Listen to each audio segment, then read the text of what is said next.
Hello students, आज मैं आपके सामने लेकर आ रही हूँ एक अनसीन पैसेज है संस्कृत का। इसको हम सॉल्व करने की कोशिश करेंगे। ये पैसेज है, क्रोध मनुष्यस्य महान शत्रु। क्रोध मनुष्य का महान शत्रु होता है। क्रुद्धः जनः गुरून् अपि निंदति। इसका अर्थ है क्रोधी व्यक्ति गुरून, मतलब गुरु आप बोल सकते हो, या गुरु का मीनिंग होता है अपने से बड़ों का।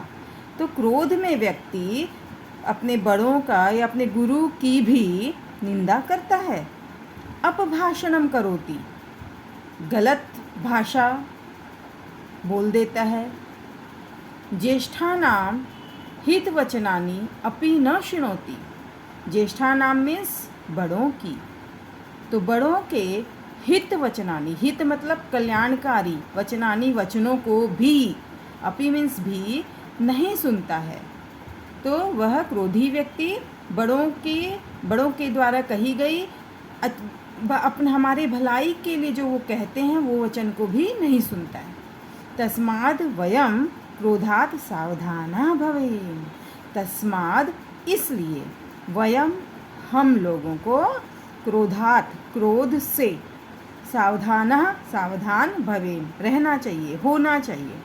यदि क्रोध आगच्छति तदा तस्मिन् एव क्षणे मौनम धारणीयम। यदि क्रोध आता है तब उस ही क्षण मौन धारण करना चाहिए। मौनेन मनः शांतम भवति।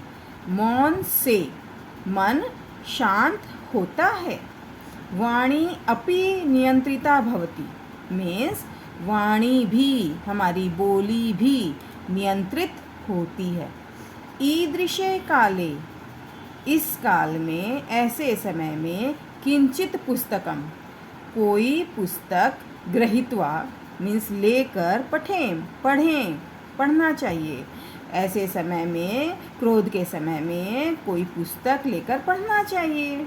कोपात सर्वदा आत्मनम रक्षेम।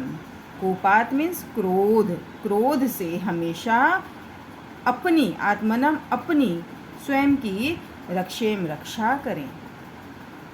गीतायाम अपि कथितम, गीता में भी कहा गया है। क्या कहा गया है? क्रोधाद् भवति सम्मोह, सम्मोहात् स्मृति विभ्रमः, स्मृतिभ्रंशात् बुद्धिनाशो, बुद्धिनाशात् प्रणश्यति। क्रोधाद् भवति सम्मोह, तो क्रोध होता है, क्रोध से सम्मोह, मोह होता है।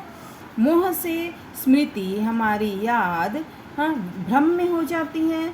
और जब स्मृति में भ्रम आता है, हमारी समझ में भ्रम आता है, बुद्धि का नाश हो जाता है। अब बुद्धि का नाश फिर हमें हमारा विनाश कर देता है। अर्थात मानवस्य नाशस्य मूल कारणम क्रोधः एव वर्तते। मानव के नाश का मूल कारण क्रोध ही होता है। अतः जनहि सर्वदा क्रोधम त्यक्त्वा एव कार्यम कर्तव्यम। अतः लोगों को हमेशा क्रोध त्याग कर ही काम करना चाहिए। तदैव तेषां कल्याणं भविष्यति, तब ही उसका कल्याण होता है। अब मैंने आपको इन सब का अर्थ बता दिया। अब हम आगे प्रश्नों का हल करेंगे। जैसे एक पदेन उत्तरत मीन्स एक शब्द, पद मीन्स शब्द, एक शब्द में उत्तर देना है। क्रुद्धः जनः केषां हितवचनानि अपि न शृणोति। आपको इन सब के आंसर इस पैराग्राफ में मिल जाएंगे। जैसे तो यहाँ पर है क्रुद्धः जनः केषां हितवचनानि। तो आप इसमें से देखेंगे कि केषां हितवचनानि यहाँ है। तो इसका आंसर होगा ज्येष्ठानाम। क्रुद्धः जनः ज्येष्ठानाम हितवचनानि अपि न शृणोति। और मोस्टली आप देखेंगे कि जो क्वेश्चन का फॉर्मेट है, आंसर का फॉर्मेट है, मोस्टली मैच कर जाता है, कभी कभी नहीं भी करता है। क्रोधे आगते किम धारणीयम। अब यहाँ आप देख सकते हैं, क्रोधे आगते मौनम धारणीयम। इसका आंसर है मौनम, किम मौनम। मौनेन किम शांतम भवति, मौनेन किम शांतम भवति। मौन से क्या होता है, मौन धारण करने से क्या होता है, मनः शांतम भवति। मौनेन मनः शांतम भवति। मौनेन वाणी कीदृशी भवति, तो मौन से वाणी कैसी हो जाती है, वाणी नियंत्रिता। मौनेन वाणी नियंत्रिता भवति, कीदृशी नियंत्रिता भवति। अब पूर्ण वाक्य, यहाँ पे आप एक शब्दों में सिर्फ आंसर लिख सकते हैं, सिर्फ आंसर वर्ड लिखना है आपको फर्स्ट में। सेकंड में आपको फुल सेंटेंस लिख के आंसर देना है। मनुष्यस्य महान शत्रुः कः, तो क्रोधः मनुष्यस्य महान शत्रु, आपको कंप्लीट सेंटेंस लिखना है। क्रोधः। कोपात् सर्वदा किम रक्षेम, तो कोपात् सर्वदा आत्मनम रक्षेम, ये पूरा सेंटेंस आपको लिखना है। किम की जगह आत्मनम को फिट करना है। भाषिक कार्य में हमारा जो है लैंग्वेज व्याकरण है, किंचित इति कस्य पदस्य विशेषणम, तो किंचित, किंचित यहाँ पे आया है। किंचित इसमें देखिए आप किसके साथ में आया है, पुस्तक के साथ में आया, किंचित पुस्तकम। तो किंचित ये पुस्तकस्य के लिए है। इति कस्य पदस्य, तो कस्य के फॉर्मेट में मैच होगा पुस्तकस्य। असावधानः इति पदस्य किम विलोम पदम, असावधाना का ऑपोजिट है सावधाना, है ना, अ को कैंसिल कर देंगे।